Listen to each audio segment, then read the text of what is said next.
Quand je te dis agrégation, tu penses tout de suite à rassemblement ou agglomération. Ce podcast risque fort de ne pas t'intéresser. En revanche, si tu te demandes comment des gens normaux réussissent à déjouer les pièges d'un concours supposé élitiste, je pense que ça va te plaire. Je m'appelle Marie Motard et j'accompagne les candidats à travers les hauts et les bas, surtout les bas, de ce parcours du combattant. Ce format de podcast, en mini-épisodes de 5 à 10 minutes, sont un peu comme les entrées de mon journal de bord. Tu y trouveras des conseils, des outils pratiques et des témoignages d'anciens candidats. Et pour être totalement honnête avec toi dès le début, je m'autorise aussi de temps en temps quelques digressions sur mes challenges personnels en tant que coach agrégation. Bonne écoute! Tous les 10 épisodes, j'ai choisi un format un peu spécial.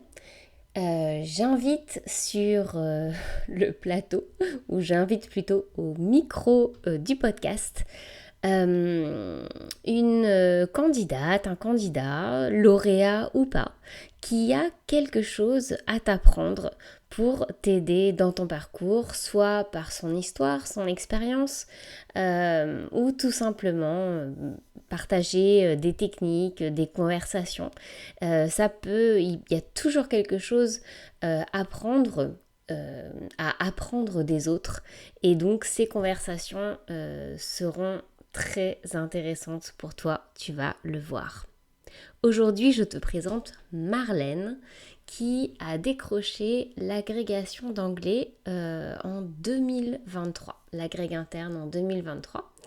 Et elle va te raconter son histoire et notre rencontre. Est-ce que tu te rappelles quand tu as pris la décision de t'inscrire pour ce concours? Oui, j'ai pris la décision après t'avoir rencontré dans l'avion, en rentrant de Paris et en venant à Dublin. Donc en fait, toi, tu étais en séjour linguistique avec tes élèves et j'ai rencontré une de tes collègues que tu avais aidée, qui est assise à côté de moi et en fait, en discutant, elle m'a parlé, de la façon dont tu l'avais aidée. Vous avez changé de place.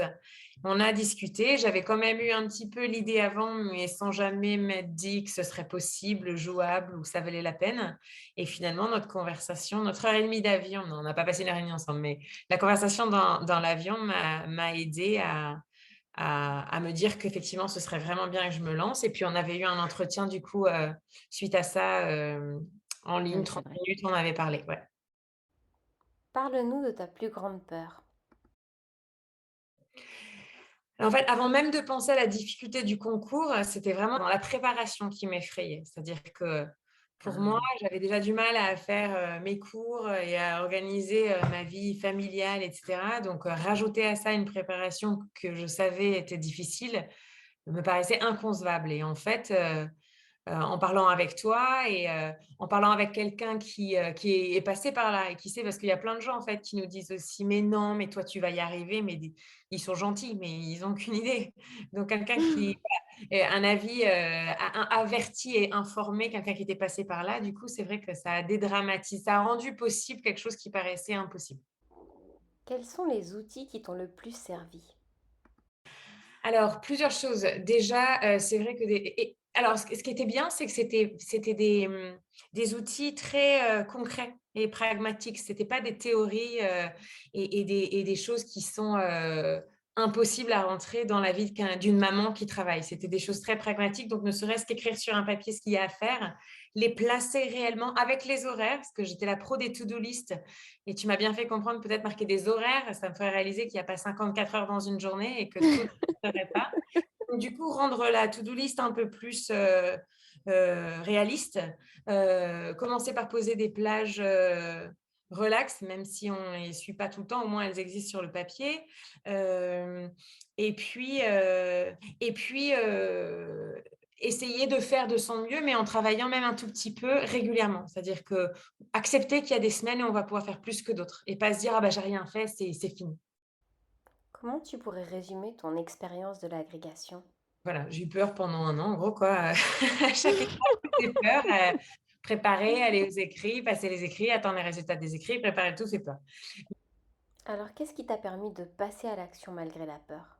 Oui, je me sentais moins, seule et plutôt que de voir l'immensité de tout ce qu'il y avait à faire, finalement, tu as découpé encore une fois de façon pragmatique les choses. C'est-à-dire, je me rappelle un jour, tu nous as parlé de la montagne et tu nous as dit alors déjà qu'il fallait pas essayer d'atteindre le au sommet de la montagne, mais monter, c'était déjà ça et puis atteindre un certain niveau de la montagne, mais il fallait pas forcément planter son drapeau tout en haut, donc ça m'avait marqué. Et puis surtout voir, une étape à la fois. Parce que je me rappelle de tout début où tu nous avais donné, il fallait calculer le nombre de jours jusqu'à l'examen. Donc déjà ça m'avait fait un choc en me disant: «Ah ouais, c'est pas dans très longtemps» et du coup se dire: «OK, qu'est-ce que je peux faire concrètement?»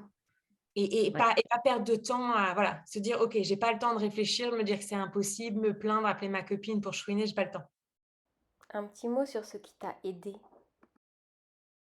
Ce qui m'a aidée, c'est me dire, il y a un plan, je suis pas toute seule, j'ai quelqu'un qui va m'aider, voilà, ça m'a aidée. Ok, L'idée, c'était plus être tout seul. C'était important pour moi. c'est important pour toi. Et d'ailleurs, en parlant de ne pas être seule, qu'est-ce que tu as le plus aimé ou pas du tout aimé dans le coaching de groupe? Ce que j'ai le plus aimé, c'était, alors dans le coaching en général, c'est vrai que tu étais très accessible. C'est-à-dire que oui, on avait nos réunions, mais on pouvait très bien t'envoyer un message, «C'est bon, je laisse tomber, j'en ai marre» et on avait une réponse, très rapidement pour dire: «Non, tu vas pas laisser tomber, voilà ce qui se passe, voilà».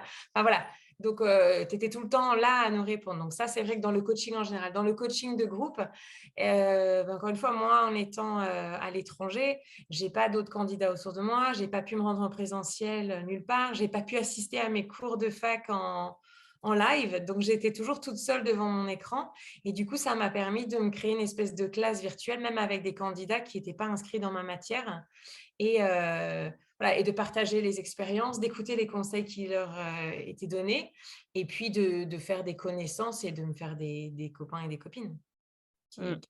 qui m'ont vraiment aidée, même moralement, parce que c'est ça. D'après toi, qu'est-ce qui est le plus important pour réussir?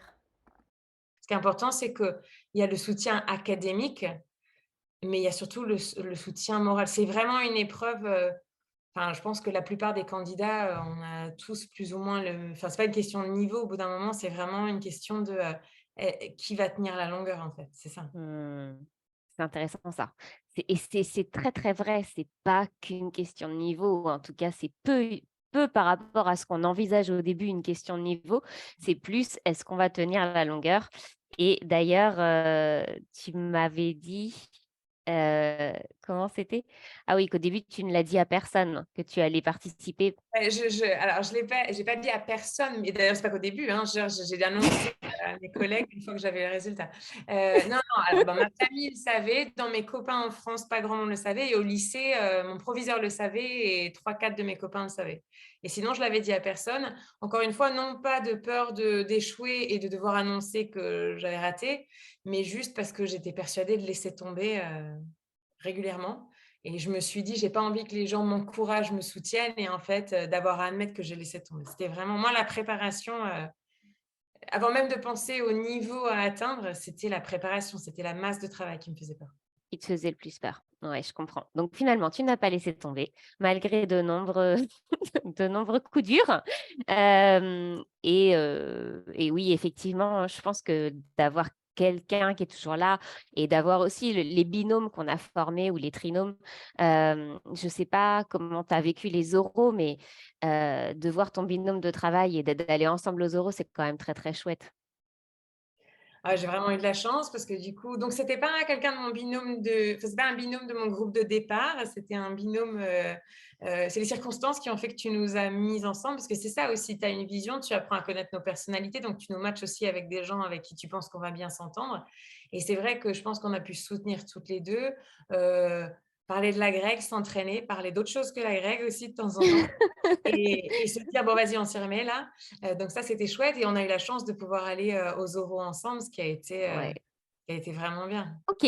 Est-ce qu'il y aurait un mot de la fin, un mot d'encouragement ou quelque chose, qui te semble essentiel à faire passer comme message à tous ceux qui envisagent de passer l'agrégation aujourd'hui et qui soit s'en sentent pas capables, soit, bah, ont des doutes, se font pas assez confiance ou Alors j'ai pas de recette miracle malheureusement, mais c'est sûr qu'il faut vraiment avoir en tête que, il y a un niveau académique, c'est sûr, à obtenir, mais qu'il faut pouvoir tenir sur la distance. Donc pour moi, en tout cas, c'est vraiment bien s'entourer, donc avec des binômes, se faire confiance. Je pense qu'avec nos binômes, il faut oublier que c'est un concours et il faut juste se dire enfin, voilà, il faut vraiment partager tout ce qu'on peut partager, échanger, se passer des notes, s'entraîner ensemble, parce que ça va nous aider à améliorer, voilà, dans les tâches qu'il y a à accomplir et aussi à tenir sur la longueur.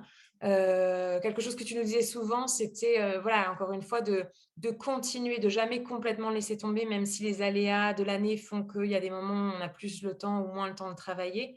Toujours quand même garder une petite flamme, d'agrégation, voilà, qui Mmh. brûle, à un moment donné, faire un thème, un truc qui va peut-être un peu plus vite qu'un essai chez Shakespeare, par exemple.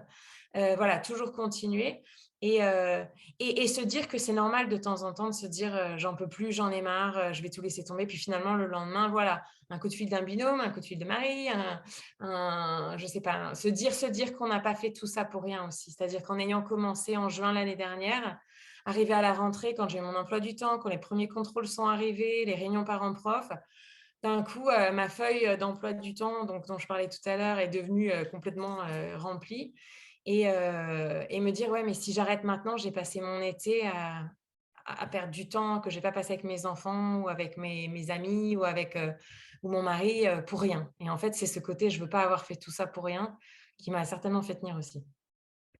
Qu'est-ce que tu aurais fait si tu l'avais pas eu? Heu, donc moi j'ai passé, je sais pas si c'est vraiment quelque chose qu'il faut, partager. Moi j'ai passé mon année à dire que je referais jamais ça, parce que ça Mais justement, je suis curieuse de savoir, ouais, parce que d'accord. je sais que tu as passé ton année à dire: «Je referai jamais ça» Non, et je me suis toujours posé la question, si est-ce qu'elle elle l'a l'aurait pas, fait? est-ce qu'elle le refait? Honnêtement, je sais pas parce que ça a été vraiment, beaucoup, beaucoup de sacrifices. Ça a été vraiment dur mentalement, physiquement, moralement, donc c'est vrai qu'en plus avec des enfants que j'ai un peu, négligés finalement. Enfin, la culpabilité est grande quand même. Mmh. Donc maintenant, malheureusement, j'ai des copines qui l'ont pas eu et je suis la première à leur dire: «Regarde le nombre d'œuvres qui sont nouvelles et tout ce que tu as déjà fait» et c'est vrai. Je pense vraiment qu'en ayant fait une fois, on acquiert de l'expérience. Donc je saurais jamais j'ai la chance de pas me poser la question. Mais j'ai vraiment dit ça toute l'année, que je le referai jamais et je l'ai vraiment en me disant: «De toute façon» bah, comme dans un marathon. Enfin, pour le coup, je cours un petit peu et c'est vrai que je me dis: «Bah, allez, ça c'est le dernier kilomètre, cet arbre, je le reverrai jamais, ce truc, je le reverrai jamais» et c'était ça, je le referai pas. Mais c'est vrai que pour ceux qui recommencent, j'imagine, très bien à quel point c'est difficile, mais encore une fois, l'expérience, est de votre côté, quoi. Et du coup, ça va c'est un plus que d'autres n'ont pas et apprendre de changer les méthodes, voilà, si on a été trop fatigué, si on s'est, enfin, je sais pas, essayer d'utiliser, ce qu'on pense avoir pas, géré Ouais, comme il faut différemment. La même route c'est ce que je ex dis à mes élèves, la même route va amener au même chemin, donc il faut changer un peu de route. Si ça a pas marché, il y a peut-être quelque chose à faire, hein. mmh, j'en suis persuadée, mais moi, je suis persuadée que tu aurais recommencé. J'aurais ouais, bah, de toute façon, tu es assez forte pour me brainwash, tu l'as prouvé plein de fois, mais il fallait vraiment travailler sur ce coup-là, hein, mais bon. Un petit point méthodo? En ayant la méthodologie, pour peu qu'on passe l'été à vraiment voilà, la lecture des œuvres, c'est de plonger un petit peu, peut-être pas avoir lu les bouquins de Sylvie à fond, mais au moins savoir de quoi ça parle. Ça veut dire que dès que nos profs vont nous donner des devoirs, on peut s'y lancer et vraiment faire des devoirs et avoir du feedback de profs aussi. Ça, c'est vraiment, et je pense que c'est une des différences aussi, enfin, mais encore une fois, j'ai jamais rencontré mes profs en vrai, à part pour l'école, à la fois quand on s'est vus et ils ont mis un visage aussi sur mon nom parce que je leur ai envoyé que mes devoirs. Mais en fait, que ce soit des êtres humains, moi, ça m'a aidé par exemple par rapport au CNED où, j'aurais pas là, je savais, je les voyais sur les enregistrements, les profs et même encore une fois, il y en a que j'ai jamais vu en vrai et ben, j'avais l'impression d'être dans une classe. C'est ça, créer on s'isole et moi, je pense qu'en étant en plus isolée à l'étranger, mais je suis sûre que même les profs qui sont en France, et même ceux qui vont à l'université, peut-être qu'ils se sentent un peu isolés et du coup, en Mmh. tout cas pour le distanciel, c'est sûr que c'était bien et du coup, vraiment faire des devoirs et surtout même quand on nous rend un devoir, ça fait quand même un sacré coup à l'ego. Enfin, je me rappelle d'un coup de fil que je t'ai passé. Où là, c'était même plus moi en tant que prof, c'était carrément moi en tant que personne, quoi. Où enfin, Ouais. faut l'encaisser le coup quand même, hein, de l'investissement et puis qu'est-ce que ça veut dire sur nous, mais finalement, voilà, c'est qu'est-ce qu'on fait enfin, c'est comme tout le temps dans la vie, qu'est-ce qu'on fait avec ce coup qu'on se prend? Soit on s'écrase et puis voilà, soit on se dit: «OK, OK, bon, bah, c'est ça, OK, je vais travailler, je vais essayer de faire mieux» et en fait, voilà, se dire que ça, tu nous l'as dit plein de fois, chaque entraînement, chaque erreur, c'est des erreurs qu'on fera pas et ça, j'y crois vraiment.